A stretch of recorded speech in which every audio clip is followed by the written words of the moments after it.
मला अतिशय आनंद आहे की आज दोन्ही पालख्यांचं दर्शन घेण्याची संधी मला मिळाली।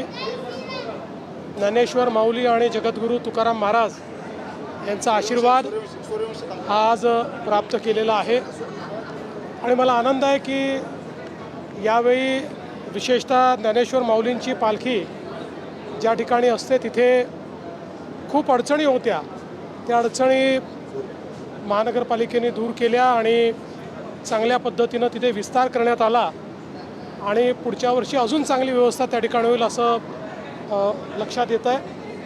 दोन्ही पालख्यांची व्यवस्था अतिशय चांगल्या पद्धतीने चालली आहे आणि वारीला माझ्या शुभेच्छा तर आहेच, पण त्यासोबत सर्व वारकऱ्यांना माझी विनंती आहे की सर्व अतिशय आनंदाने जा, पण सुखरूपपणे जा।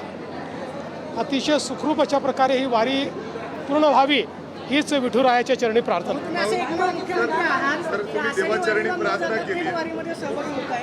मुख्यमंत्री झाल्यापासून तुम्ही किती व्यस्त असलात तरी ज्ञानेश्वर महाराजांच्या दर्शनासाठी येतात, काय अनुभव आहे? मला असं वाटतं की अतिशय सुंदर अनुभूती ही असते आणि आपल्या महाराष्ट्राची ही एक अशी परंपरा आहे की ज्यामुळे एक असीमित अशा प्रकारची ऊर्जा आपल्याला प्राप्त होते आणि म्हणून इथे काही न मागता मिळतं अशा प्रकारची वारी आहे।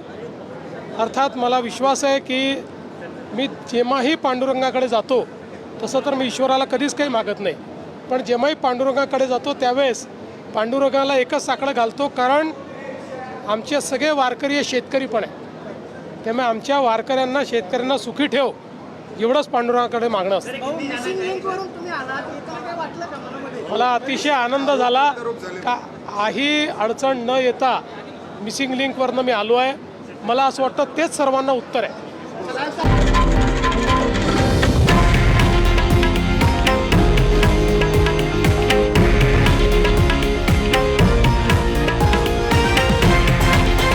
हे आहे देशातील नंबर 1 न्यूज नेटवर्क आणि आपण पाहत आहात TV9 मराठी, एकमेव।